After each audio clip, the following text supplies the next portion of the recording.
네, 2부 방송으로 진행을 하도록 하겠습니다. 먼저 방송 진행하기 전에 채팅창에서 뵈니까 변재성님, 네, 반갑습니다. 들어오셨네요. 백만섭님, 한박권님, 알까기 대왕님, 그 다음에 또 누구신가요? 에리카님, 우리 지광원 셰퍼님 들어오셨네요. 그 다음 조창선님, 이성준님, 네, 이성준님 항상 감사합니다. 댓글을 열심히 달아주셔가지고요. 에어버스 러버님도 들어오셨네요. 네, 어쨌든 감사합니다. 감사하고요. 이제 2부 방송에서 말씀드릴게요. 세 번째 보니까 경매로 토지와 건물 소유자가 달라져야 된다 해가지고요. 이게 보시게 되면 이제 제가 뭐 일부 방송에서 말씀드린 것 같습니다. 경매란 저당권 실행이라고 하죠. 임의 경매를 의미한다. 그죠? 왜냐면요, 토지상의 저당권이 설정될 당시에 지상의 건물이 존재해라. 그러니까 저당권 실행하니까 임의 경매 이렇게 나오잖아요. 그죠? 따라서 임의 경매로 토지와 건물 소유자가 달라져야 했다. 이래야지만 민법 366조에 의한 뭐 법정 지상권 어쩌고 나온대요. 근데 참고로 임의 경매가 아니고 강제 경매 또는 캠코 한국자산관리공사에서 진행하고 있는 공매 있잖아요. 그죠? 강제 경매나 공매 등으로 토지와 건물 소유자가 달라졌을 경우는 관습상의 법정 이상권이 성립한다. 이 대법원 사건 번호 나와 있습니다. 근데 관습상의 법정 이상권이든 또는 법정 이상권이 있어가지고 그 효력면에 있어서는 거의 뭐 대동소이하다, 거의 비스무리하다. 성립 요건이 조금 차이가 날지 몰라도 효력면에 있어서는 거의 다 이제 대동소이하다. 일단 그렇게 우리 시청자 여러분들 보시면 되실 것 같아요. 자, 이제 네 번째가 보니까 단독 저당의 경우에만 성립된답니다. 자, 이게 요거 먼저 좀 이따 보여드리고요. 이게 단독 저당의 경우에만입니다. 그죠? 그러니까 단독 저당하니까 공동 저당이 있고 단독 저당이 있다. 이렇게 나와 있거든요. 이것도 아마 97강에서 언뜻 말씀드린 것으로 기억이 납니다만은 공동 저당은 공동이니까 땅하고 건물 같이 담보 잡았다. 그렇게 이해하십시오. 단독 저당은 뭐다? 땅만 담보 잡은 거야. 그죠? 근데 단독 저당의 경우만 성립된다. 일단 그렇게 이해하자겠죠. 그러면요, 제가 지난 일부 방송에서 예를 들어서 말씀드린 게 있습니다. 토지 소유자가 A고요. 지상의 건물도 A로 되어 있습니다. 갑이라는 사람은 땅하고 건물을 어쨌든 건물도 이제 등기가 되어 있으니까 담보 잡았다 이거죠. 이 상태에서 건물이 철거가 되고 그런 새로운 건물로 이제 신축이 됐습니다. 이러다 보니까 이제 A가 있고 신축된 건물에 대해서 현실적으로 A라는 사람이 관리를 하고 있다 이거죠. 지배를 해서 관리를 하고 있다 이거죠. 이 상태에서 보니까 A가 채무 이행을 하지 않는 바람에 갑은 말이죠. 경매를 신청한다. 어쨌든 결과론적으로 갑은 땅에만 저당권이 설정된 그런 경우가 된다 이거죠. 옛날 건물에 설정된 저당권은 이 저당권이 설정된 건물이 철거됐잖아요. 그죠? 철거되면요, 한마디로 우리 이렇게 이해하십시오. 뭐냐면요, 여기 빨간 색연필입니다. 빨간 색연필인데 이 색연필을 내가 담보로 잡고 돈을 빌려줬어요. 근데 갑자기 색연필이 없어져 버렸네? 없어져 버렸어요. 그러면 색연필에 설정되었던 저당권이니까 저당권도 같이 없어지는 거예요. 저당 목적물이 없어져 버리니까, 그죠?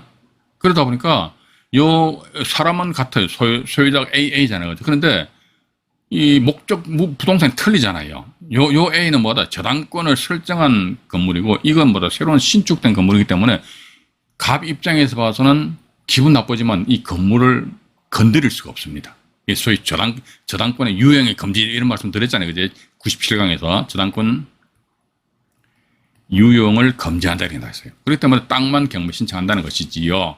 땅만 경매 신청하니까 B라는 사람이 땅을 들어가서 낙찰을 받고 여전히 지상의 건물은 뭐다? A 명의로 되어 있다는 겁니다. 그럼 여기서 이제 우리가 이제 법정 이상권 성립 요건 4가지에 대해서 이제 공부를 했습니다만 첫 번째 보니까 토지 소유자와 건물 소유자가 같아야 된다.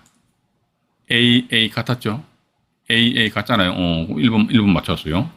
두 번째, 토지상의 저당권이 설정될 당시에 지상에 건물이 존재해야 된다. 갑이라는 사람이 땅을 담보 잡을 당시에 지상의 건물이 존재했죠. 이번도 요건 맞췄네. 세 번째, 경매로. 이게 토지가 경매, 토지를 이제 갑이라는 사람 경매 신청했다면 임의 경매잖아요. 그죠? 임의 경매로 토지 소유자와 건물 소유자가 달라져야 된다.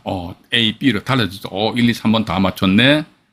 네 번째 보니까 이게 대법원 98-4360 하나 판결에 의한 이 단독 저당입니다. 단독 저당이어야 된다. 이렇게 나와 있어요. 자, 여기서 보니까 갑이 최초 이 물건을 담보 잡을 때 땅만 담보 잡았습니까? 아니면 땅하고 건물까지 같이 싸잡아서 담보 잡았습니까? 토지 건물 같이 담보 잡았잖아요. 공동 저당이죠, 공동. 와, 4번 요건을 결해버렸네. 우와, 그럼 결과론적으로 건물론 있잖아. 땅을 사용할 그런 권리가 없네. 이런 식으로 우리가 정리하시면 돼요. 그러니까 그렇기 때문에 우리가 법정기상권이 성립되니 안 되니 그걸 따지기 위해서는 법정기상권의 성립 요건 네 가지만 딱 머릿속에 딱 꿰차고 있으시면 된다니까요. 해가지고 이제 하나하나씩 체크해 나가시면 된다고. 1, 2, 3번 요건 갖췄는데 4번 요건 못 갖췄다. 야, 4개 중에서 3개를 맞췄으니까 그냥 법직권 성립되는 걸로 해줘. 웃기는 소리 하지 마요. 이 중에서 모든 게 다 충족을 해야 된다는 거거든. 예. 그러다 보니까 아까 일부 방송에서 말씀 안 드렸습니까? 그때 B 입장에서 봐가 A를 옥죄하는데 말이지. 또 A 입장에서 봐가 당하는 입장에서 또 어떻게 역공을 할 것이냐. 이런 방법론에 대해서 이제 우리가 한번 연구를 하고 한번 공부를 해볼 필요는 있지 않느냐 하는 그런 생각을 가지는 것이죠. 민법 366조의 이유가요. 또 대법원 뭐 어쩌고저쩌고 하죠. 판례 뭐 따지고 법조문 따지고 그래봤자 이게 제가 보는 관점에서는 크게 진도는 나가지 않는다. 저는 그렇게 보고 있습니다. 그래서 이제 원 내용을 보여드릴게요. 또 대법원 98-4360 요 사건 번호는 하나 좀 암기를 해놓으시면 좋으실 것 같아요.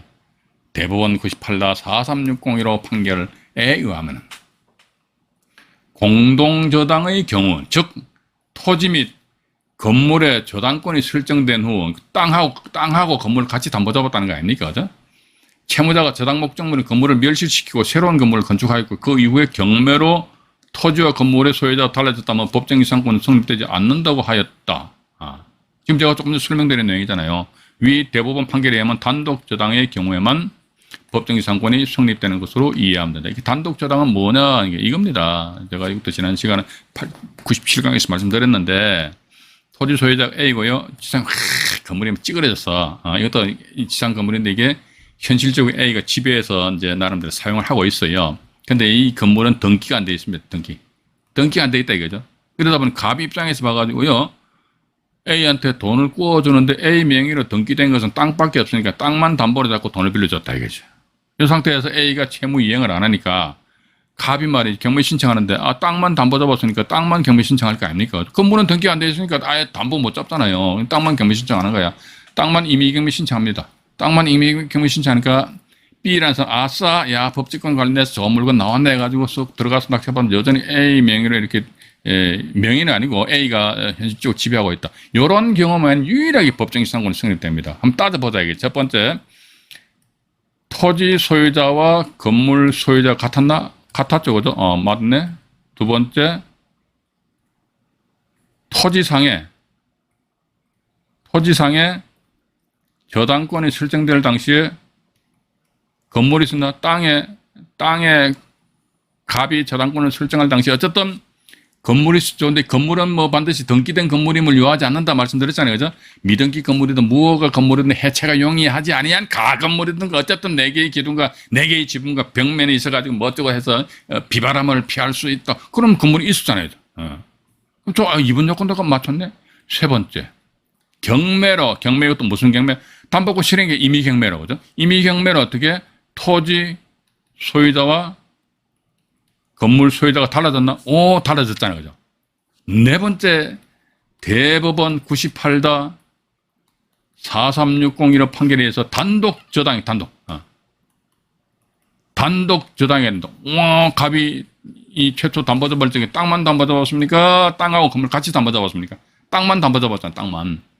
땅만 담보 잡으면 단독이 하나 딱 잡았잖아요. 이렇게 되면, 내 4번 요건도 갖췄네? 그럼 1, 2, 3, 4번 전부 다 요건 다 갖췄으니까, 그때 이 지상 건물원 있잖아요. 이때는 등기 안 돼 있다 손치더라도 B에 돼가지고 나름대로 적법하게 B 땅을, 점유해서 사용할 수 있다. 이거지. 근데 점유해서 사용을 하는데 그냥 공짜로 사용하면은 B 입장에서 기분 나쁘니까 지료를 줘라. 그죠? 예. 지료는 뭐다? 이게 부당이득에 대한 반환 성격적으로 이제 지료를 지급한다는 것이지요. 그러니까 법정시장권 같은 경우 이런 경우만 유일하게 발생되고, 그러니까 어떻게 보면요, 지금 현재 경매시장에 쏟아져 나온 물건들 중에서 보면요, 토지만 경매, 또 건물만 경매됐다 했을 때 어쨌든 법정시장권 성립 여지에 있으면 이런 식으로 매각 물건 명세서상에 이제 표시가 되곤 합니다. 하는데 제가 보는 관점에 있어서는 법정시장권이 성립되는 그런 물건은 거의 없어요. 또 법정시장권 누구를 위한 권리더라? 건물 소유자를 위한 권리잖아요. 그죠? 건물 소유자를 위한 권리인데 법정시장권의 권리는 거의 없는 것 같아요. 그럼 우리 투자자 입장에서는 어떻게 접근을 하느냐. 그러니까, 예를 들어 땅이 경매가 넘어왔다. 아까 제가 말씀 안 드렸습니까? 임야 입찰 들어가는데, 분묘기지권의 성립 여지가 있을 수도 있는 봉본이 몇 개 올라볼로 올라와 있다? 근데, 그 봉본이 뭐다, 이게? 호화 분묘라면 1차 길날 입찰 들어가시라고 그러죠. 낙찰 받아가 되팔아먹으면 땅 되팔아먹으면 되거든요. 그러면 이 분묘기지권은 이게 뭐다? 사자, 그죠? 돌아가신 분을 대상으로 하잖아요. 그죠? 물론 이제 관리는 살아있는 후손들이 관리하지만, 그래도 어쨌든 사자고, 그렇지 않고, 우리가 법정시장권 같은 경우 뭐다, 이게 산자, 살아있는 사람들이란 말이죠. 살아있는 사람인데 봐가지고, 땅만 경매해 놓았는데, 와, 보니까 완전히 건물이 정말로 따끈따끈하게 퍽 나는 거야. 그럼 땅만 경매해 놨다면 어떡한 낙찰을 받는 거죠. 근데 땅만 경매해 놨다면, 우와, 건물이 완전히 찌그러져 버렸어요. 이 토지만 이게 경매해 놨다. 그럼 과연 이거 낙찰 받아가, 과연 이거 어떻게 할 것이냐 말이죠. 그죠?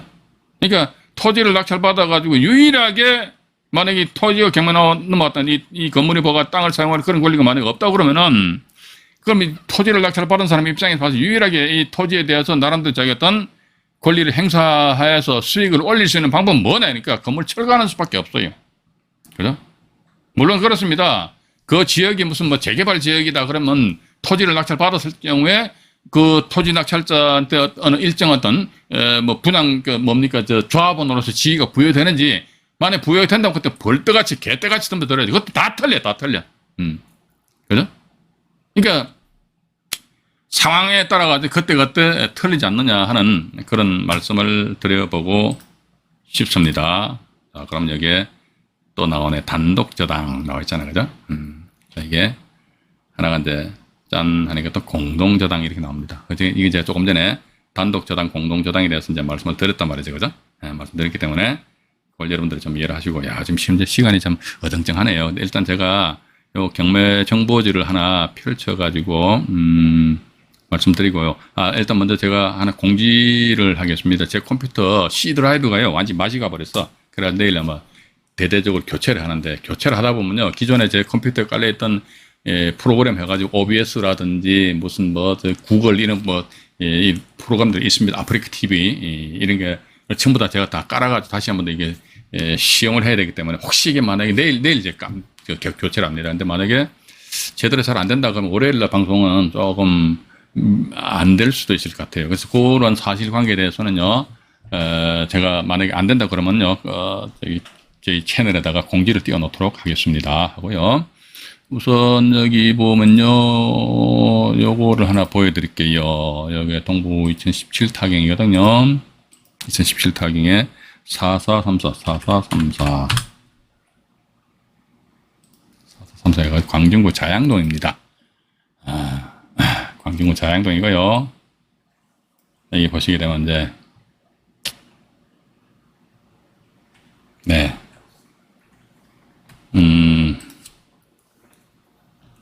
토지만 매각이죠. 토지만 매각. 제외가요 555.65제곱미터. 이게 건물이잖아요. 건물은 경매 대상 아니에요. 건물은 경매 대상이 아닙니다. 땅만 경매 나왔어요. 땅이 보니까 84평 정도 되는데, 여기 보면은 그 전에 누가 16억에 입찰하셨다가 이번에 불허가 신청을 했는지 모르겠어요. 근데 어쨌든 봐가지고 다시 경매가 진행돼 가지고 역시 마찬가지 두 번째로 보면 16억 160만 원에 누가 허가를 받고 대금 납부해서 배당 종결이 됐거든요. 허가 배당 종결됐습니다. 잠깐만요. 배당 종결이 된 이런 상태에서 땅만 경매에 넘어왔다는 것이죠. 그죠? 땅만 경매가 넘어왔다더라 이렇게 나오고요. 밑으로 잠깐 내려가 볼게요. 여기 보시게 되면은 와, 저당권 설정 많이 되어 있죠. 아이고 저당권 몇 개 돼서 뭐 임의경매, 강제경매, 임의경매 뭐 완전 난리 부르스를 치고 앉아 있네 봐가지고 그죠? 예. 여기 보니까 서 하니까 이분이 뭐 저당권을 하나 둘 세 건인데 이분이 경매 신청하고 임의경매는 또 이거 경매 정보 접하겠습니다. 저 등기부등본 뭐 이건 뭐 생략하겠습니다 하고 일단 이 사건 번호를 오픈해 드렸는데 자 그렇다면 우리가요 제가 조금 전에 말씀한다 그랬습니까? 여기 보시게 되면은 등기부등본 보다 얘기죠. 등기부등본을 보시게 되면은 등기부등본상에 여기 저당권 설정된 그 난을 보자 이거죠. 저당권 설정된 난을 보면은 채무자가 서모시로 되어 있고요. 자양동 새마을 금고 되어 있고요. 그 다음에 공동담보 있죠 이게. 공동담보잖아요. 공동저당입니다 이게 일단. 자 그럼 우리는 딱 보시면 돼요. 공동저당이다. 대법원 98다 43601호 판결에 의하면 이게 뭐다? 단독저당이어야 된다. 단독저당이어야 된다. 그 단독저당이어야 되는 그 이유는 아마 판결문에 나와 있을 겁니다만은 대법원 98다 43601호 전원합의체 판결입니다. 이 전원합의체 판결문을 여러분들이 아마 발급받아 보신 분들은 아실 겁니다. A4 용지를 한 6, 7장 정도 엄청 많이 나와요. 이거 저도 그거 읽다가 포기해 버렸습니다. 지겨워가지고 뭐 이렇게들 판사님들이 말씀들이 많으신지 모르겠어. 근데 주된 내용은 뭐다 단독저당이다 이렇게 나와 있거든요. 근데 보니까 공동담보네 공동저당이야. 이거 뭐 100% 이게 뭡니까 법직권이 성립이 안 될 예정이 있다. 이거 공동담보의 건물 해가지고요. 서울 광진구 자양동 229에 13이잖아요. 그죠? 229에 13이에요. 광진구 자양동 229에 13인데 요 물건 현재 토지가 경매 나온 것도 보면 229에 13이잖아요. 이게 토지 등기부등본입니다. 토지가 229에 13인데 공동담보의 건물이에요. 건물. 그러니까 아마 229에 13 요 지상에 건물이 있었던 모양입니다. 건물까지도 같이 공동담보 같이 그러니까 공동저당이야. 담보로 잡고 이제 이렇듯이 채권이 발생되었던 것 같습니다. 그럼 또 다른 저당권 또 볼게요. 또 보면 여기 보시면 또 나와 있잖아요. 공동담보 건물 자양동 229-13 그죠? 이것도 공동담보 자양동 229-13 똑같아요. 전부 다 공동담보. 자 그런데 우리가 조금 전에 우리 사진을 보셨습니다만은 토지만 경매가 진행 중인데 지상에 건물 보니까 무슨 뭐 차양막 막 설치해놓고 말이지. 새로운 건물은 이제 신축 중이었잖아요. 그죠? 근데 그럼 이 건물은 뭐다? 구건물이에요, 구건물. 구건물. 옛날 건물입니다. 그러니까 이렇게 보시면 됩니다. 봐가지고요. 저당권자들은요, 예를 들어 토지 소유자 A다. 이 당시에 이 건물 제가 잘 압니다. 2층짜리 건물이 있었어요, 2층짜리. 이것도 아마 A 명의의 것인데, 이거 봐가지고 갑이라는 사람이 땅하고 이 구건물에 대해 담보를 잡았는데, 그 뒤에 보니까 이 건물이 멸실돼 버렸어. 멸실되고 나서 새로운 건물이 신축된데, 다세대 주택이 1층에는 지금 이제 빨래방이 24시 빨래방이 들어와 있습니다. 1층에는 24시 빨래방이 들어와 있고 2층, 3층, 4층, 5층까지 해가지고 다세대 주택으로 이제 처음에는 이거 지금 저도 잘 알아요. 이게 이 분양이 잘 안 돼가지고 아마 애를 좀 먹었던 모양인데 이제 요즘은 거의 다 거의가 다 아니고 뭐 100% 다 뭐 분양된 걸로 알고 있습니다. 자 그러면요 멸실된 상태에서 건물 새로 신축했다 이거죠. 신축한 상태에서 이게 토지가 경매에 넘어왔다. 토지만 경매에 넘어왔다. 왜냐면 이분들 입장에서 봐가지고 채권자들이죠, 그죠? 채권자들 입장에서 봐가지고요. 최초 자기네 땅하고 건물을 다 같이 담보 잡았는데 담보 잡았던 건물이 없어져 버렸어. 없어지고 새로운 건물이 신축되어 버렸네. 그러면 새로운 건물이 이 건물 가지고 옛날 건물에 설정된 저당권 가지고 새로운 건물에 대해서 경매 신청을 할 수 없다 이거죠. 왜? 저당권 유형이 금지이기 때문에. 따라서 땅만 경매 신청한다. 땅만 경매 신청한다 하더라. 이것도 제가 다시 정리해 드릴게요. 보니까 A가 있고요. 여기에 A가 있고 이 상태에서 A가 있고 또 A가 건축주로서 자기가 이제 건축 행위를 했겠죠, 그죠? 근데 봐가지고 토지만 경매가 넘어가지고 이 B라는 사람이 낙찰을 받았다 치자, 그죠? 여전히 A 거거든요. 과연 이때는 이 법정이 상권이라는 권리가 성립될 것이냐? 이거 공동담보 이거 딱 보면 법정은 100% 성립 안 돼버려. 토지 건물 소유자가 뭐 동의를 하든지 경매로 어쨌든 토지 건물 소유자 틀려졌잖아요, 그죠? 예. 그 상태에서 토지상의 저당권 설정될 당시에 어쨌든 이 당시에는 건물이 있었으니까 건물을 공동담보로 잡았을 거 아닙니까? 근데 봐가지고 이 당시 공동담보로 잡았던 사람들 입장에서 보면은 땅만 담보 잡은 게 아니고 건물까지도 같이 담보 잡았잖아요. 그럼 이게 뭐 단독 저당이 아니고 뭐다? 공동 저당이잖아요. 공동 저당이니까 이 대법원 98다 4360 1호 판결에 의한 뭐 단독 저당의 경우에만 국한해가지고 법정 상권이 성립이 될 수 있다. 근데 공동 저당이니까 안 된다. 그래서 여러분들은요, 앞으로 경매 정보지를 보시면서 이제 여기 토지에 대한 토지 등기 부등본입니다. 토지 등기 부등본에 대해서 저당권자가 담보를 어떻게 잡았는가?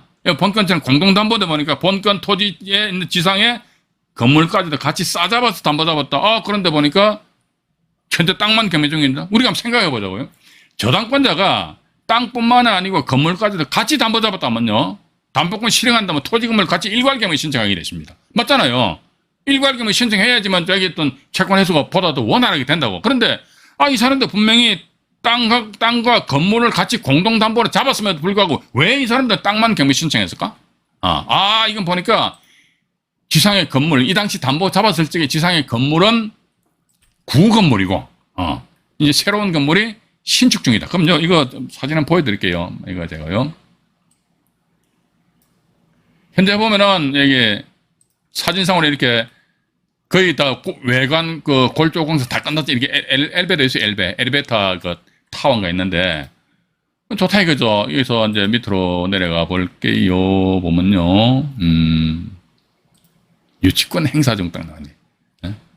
유치권 뭐 아니면 건물을 지었는데 공사대금 못 받았으니까 당연히 유치권을 주장할 수 있겠죠, 그죠? 유치권을.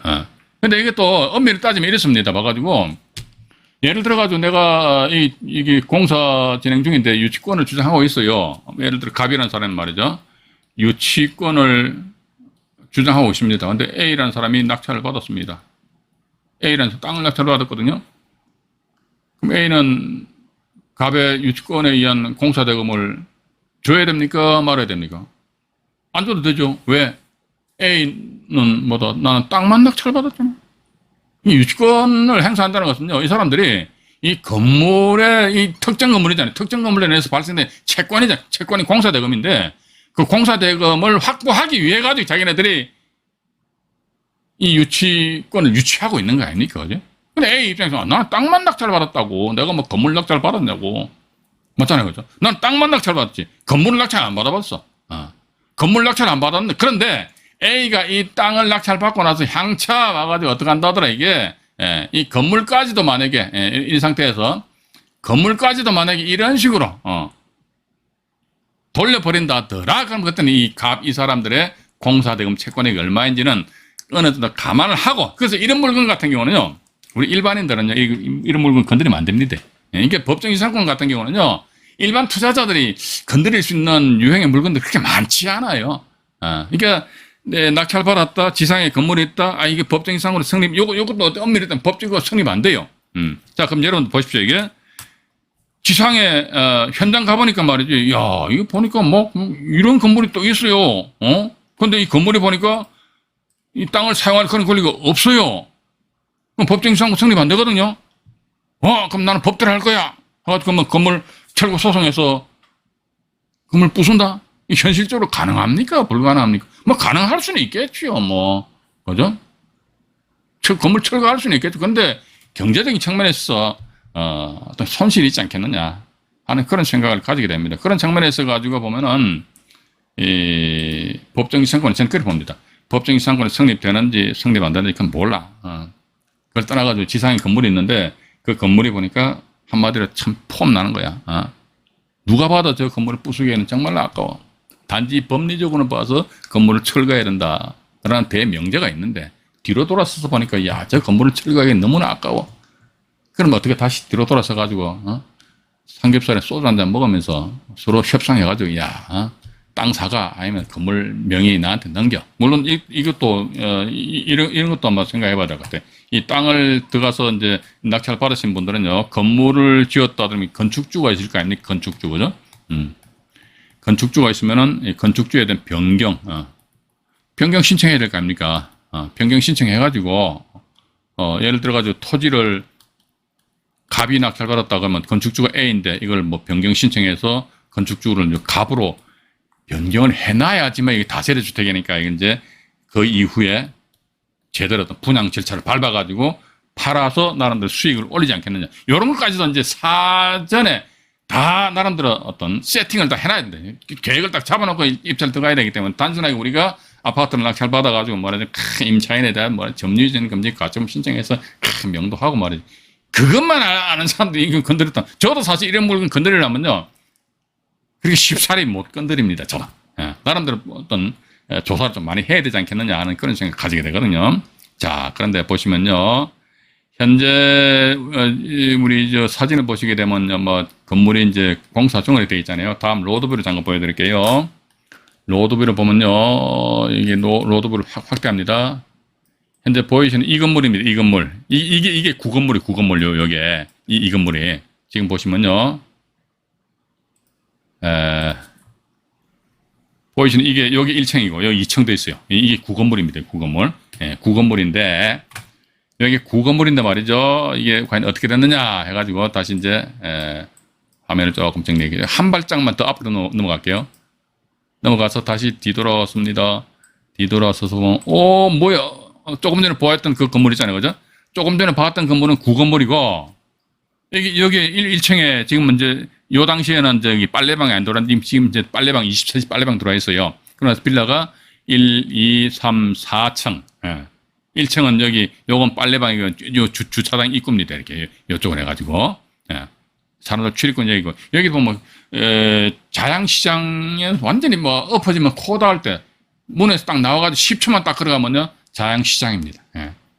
또 초등학교도 비교적 가깝고 근데 딱 한 가지 이 단점이 뭐냐면요 이 접근하는 도로 조건이 상당히 좀 열악해요. 이러다 보니까 차량 2대는 통과 불가능하고 그래서 주차 이게 부분에 있어가 조금 이게 문제는 있지 않느냐. 그래서 이게 어떻게 보면은 저는 그렇게 봅니다. 이게 지상의 건물은 분명히 법정 이상권이라는 권리가 성립이 안 됐습니다. 아까 우리 공동담보니까 성립 안 되는 거예요. 이 공동담보는 이 건물을 담보 잡은 것이 아니고 아까 우리 로드뷰에서 사진 한번 보셨습니까? 아주 허접한 이 정짜리 건물 이걸 이제 담보를 잡았다. 그러니까 이 경우는 건물은 대상이 안 되기 때문에 땅만 경매 넘어왔다. 그래서 아마 제 생각인데 여기 아마 건물에 대해서도 토지를 낙찰 받으신 분들이 분명히 건축주 변경 신청에 의해서 자기네들 앞에 건축주를 변경을 하고 나서 그 다음에 각 호수별로 해가지고 이게 분양 내지 전세를 통해 가지고 수익을 실현을 했지 않았겠느냐. 이게 제가 볼 때 한 1년 이상 더 걸리더라. 저도 이 사건 제가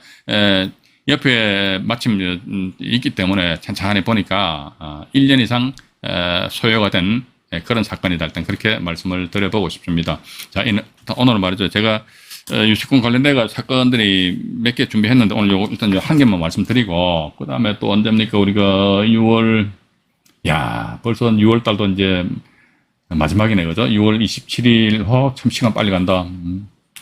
6월 27일 날에, 월요일 날이네, 그죠? 월요일 날에는요, 역시 마찬가지 이제, 법정이상권 관련된 다른 내용을 말씀드리면서 또 법정이상권 관련된 그런 경매 사건들, 토지만 경매된 경우 또는 건물만 경매된 경우, 실제 경매 사례입니다.